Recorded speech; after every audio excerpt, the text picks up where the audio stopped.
तो आज की क्लास में बेटा हम लोग स्टार्ट कर रहे हैं लास्ट टॉपिक एप्लीकेशन बायोटेक का, that is ethics. Bio ethics क्या होता है? तो बायो एथिक्स से पहले हम लोग सबसे पहले पढ़ेंगे कि एथिक्स क्या है, फिर हम पढ़ेंगे कि बायो एथिक्स क्या होते हैं। ठीक है, तो ध्यान से देखें। तो एथिक्स क्या होते हैं बेटा? Certain acts. पहले इसकी डेफिनेशन देख लेते हैं, फिर मैं आपको समझा भी दूंगी कि ये क्या कहना चाह रहा है। Certain acts are regulated bye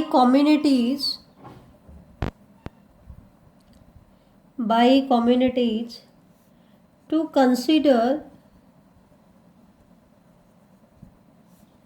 their legitimacy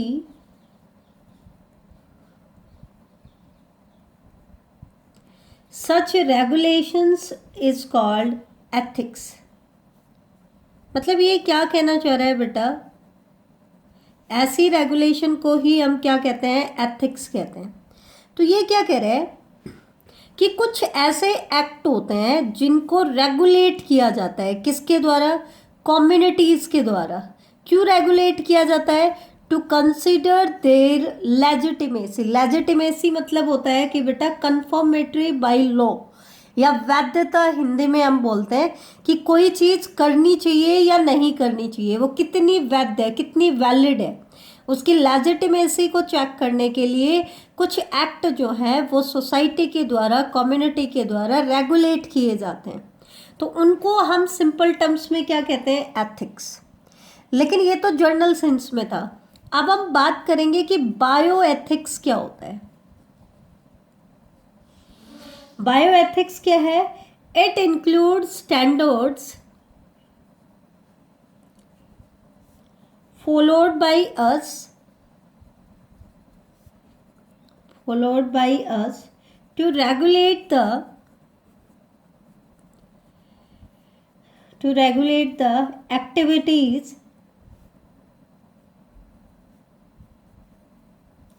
linked with biological activities।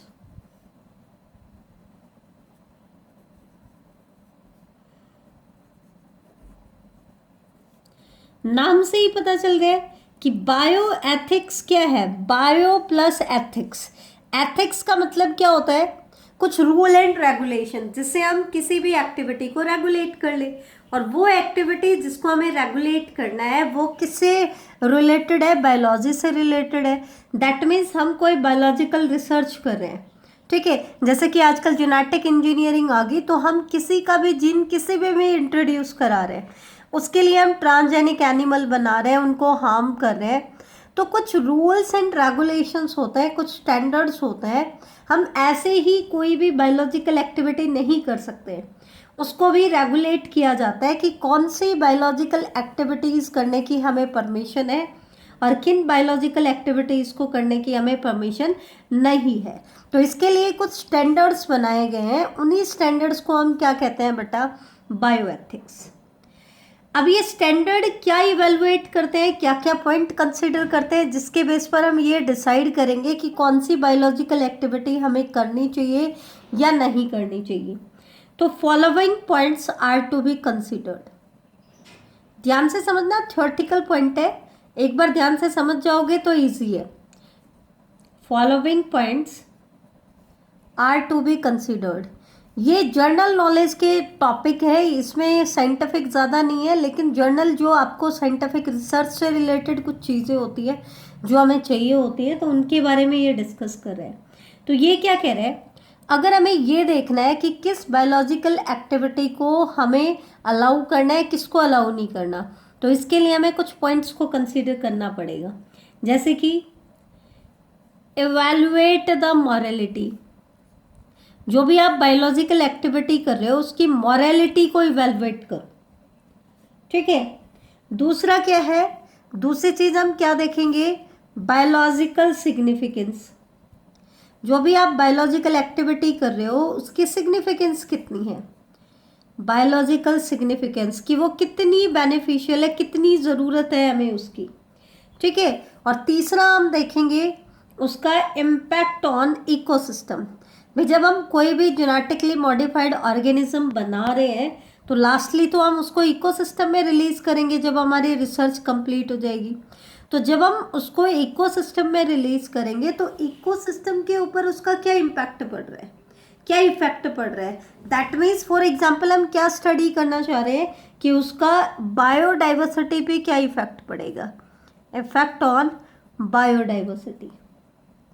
ठीक है, तो कोई भी बायोलॉजिकल एक्टिविटीज़ को जब हमें ये देखना होता है कि ये एक्टिविटी हमें अलाउ करनी है या नहीं करनी है, तो जो भी स्टैंडर्ड्स होते हैं जो बनाए जाते हैं वो स्टैंडर्ड ये सारी चीज़ों को इवेलुएट करते हैं, फिर उसके बेसिस पर डिसाइड करते हैं। तो सबसे पहला पॉइंट हम ले लेते हैं, इवेलुएट द मोरालिटी। अब इसमें हम किस किस पॉइंट को लेंगे कि हम मोरालिटी, किसी भी बायोलॉजिकल एक्टिविटी की मोरालिटी कैसे इवेलुएट करेंगे। इसके लिए हम क्या क्या देखेंगे बेटा, सबसे पहला point, violation of integrity of species.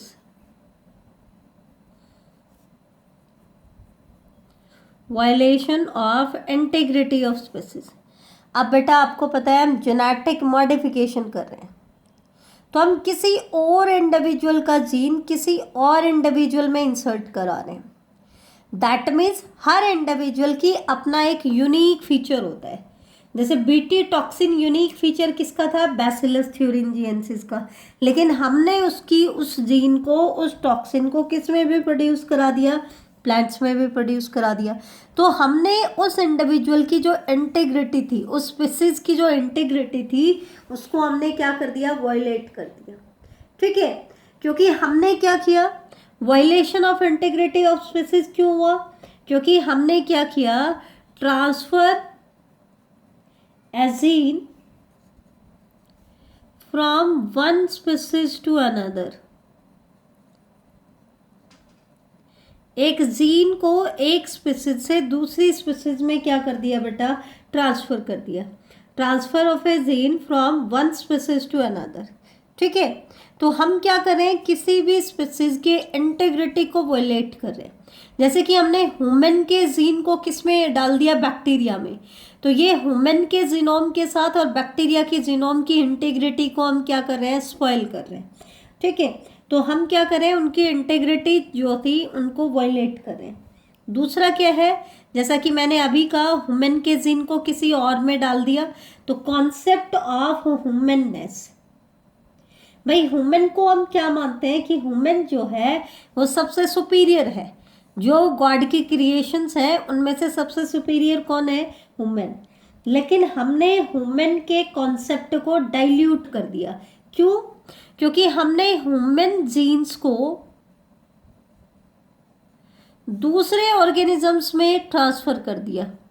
जैसे इंसुलिन के केस में हमने बैक्टीरिया में ट्रांसफर कर दिया या किसी एनिमल में हमने ट्रांसफर कर दिया, तो हम ह्यूमननेस के कॉन्सेप्ट को भी वायलेट कर रहे हैं। ठीक है, तीसरा क्या आता है, suffering faced by animals. Suffering faced by animals while performing experiment. भाई जब हम कोई भी एक्सपेरिमेंट करते हैं, जैसे आपने ट्रांसजेनिक एनिमल पढ़ा, नॉर्मल फिजियोलॉजी को स्टडी करने के लिए हमने ट्रांसजेनिक एनिमल बनाए, डिजीज को डायग्नोज करने के लिए, जीन के रोल के लिए और उनका ट्रीटमेंट ढूंढने के लिए हमने ट्रांसजेनिक एनिमल बनाए। अब हम किसी का जीन किसी में इंसर्ट करें या किसी डिजीज का ट्रीटमेंट ढूंढना चाह रहे हैं, तो हमें एनिमल में पहले वो डिजीज कराना पड़ेगा। तो इससे क्या होता है, एनिमल्स काफ़ी हद तक सफ़र करते हैं। कोई भी जेनेटिक इंजीनियरिंग का प्रोसेस करते हैं तो वो भी क्या होते हैं, सफ़र होते हैं। ठीक है, तो हम क्या कर रहे हैं, एनिमल्स को सफ़र करा रहे हैं अपने बेनिफिट के लिए। तो जो एनिमल लवर्स होते हैं वो भी क्या करते हैं, इस चीज़ को अपोज करते हैं।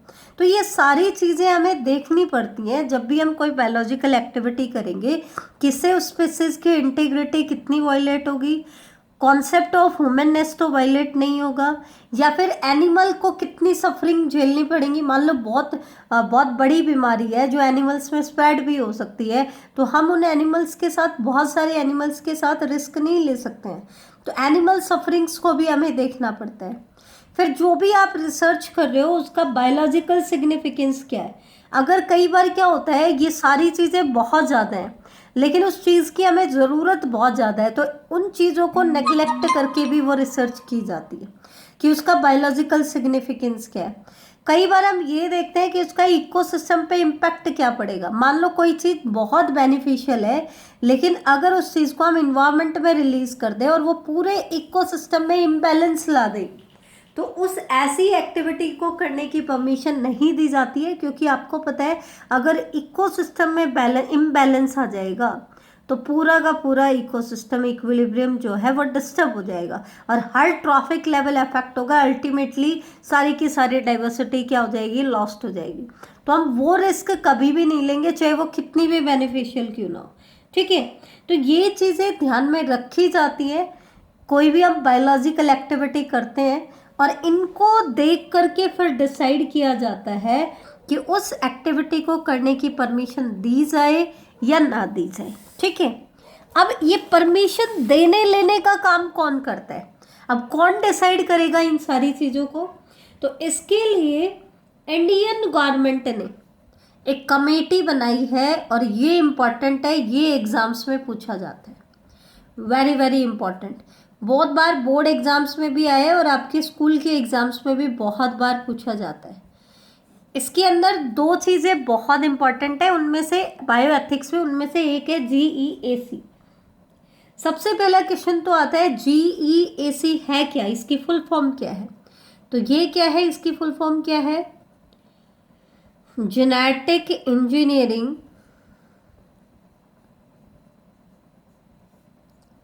Approval committee.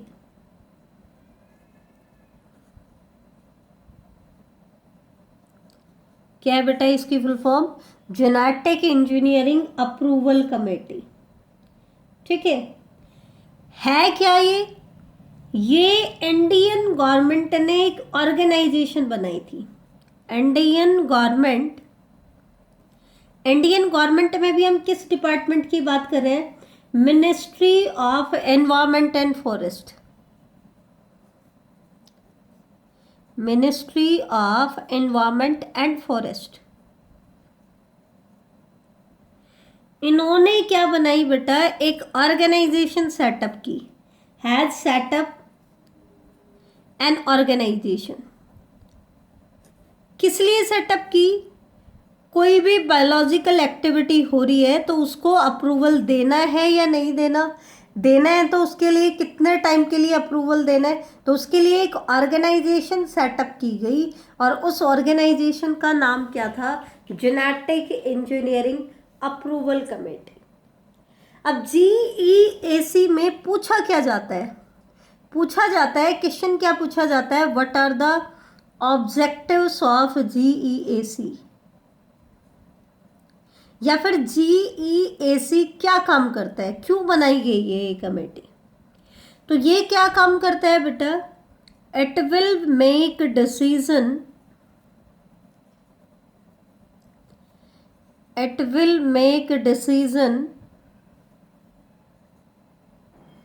रिगार्डिंग, डिसीजन लेता है, किस चीज को लेकर के डिसीजन लेता है, दो ऑब्जेक्टिव है। पहला ऑब्जेक्टिव क्या है, the validity of genetically modified research.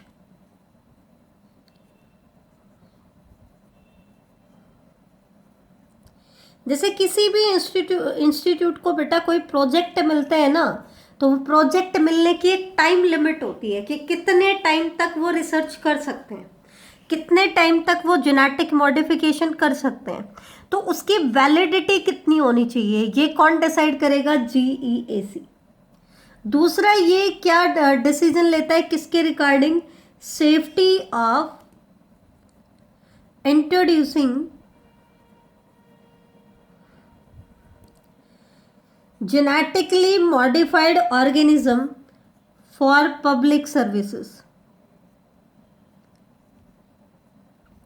जैसे बेटा आजकल मार्केट में आप जाते हो तो हर जगह आपको जेनेटिकली मॉडिफाइड ऑर्गेनिज्म आपको मिल जाते हैं, जेनेटिकली मॉडिफाइड प्लांट्स आपको मिल जाएंगे, ठीक है।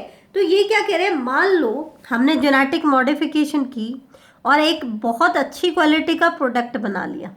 अब बना लिया, लेकिन हमें ये भी देखना पड़ेगा कि ये प्रोडक्ट हालांकि इसकी क्वालिटी अच्छी है, लेकिन फिर भी क्या इसको इंट्रोड्यूस करना सेफ रहेगा, पब्लिक में इसको इंट्रोड्यूस करना सेफ रहेगा, सेफ है या नहीं है, कहीं ये इकोसिस्टम में इफेक्ट तो नहीं डालेगा, कहीं ये लॉन्ग टर्म इफेक्ट तो नहीं डालेगा।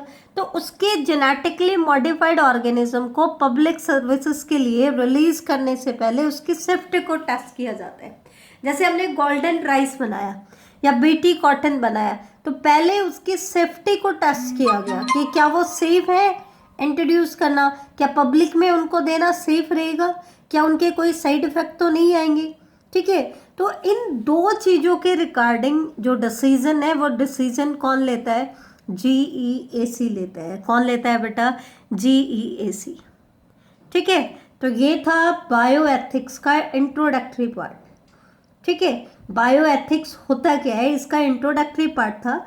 इसी में आगे दो चीज़ें हम पढ़ेंगे, bio patent and bio piracy.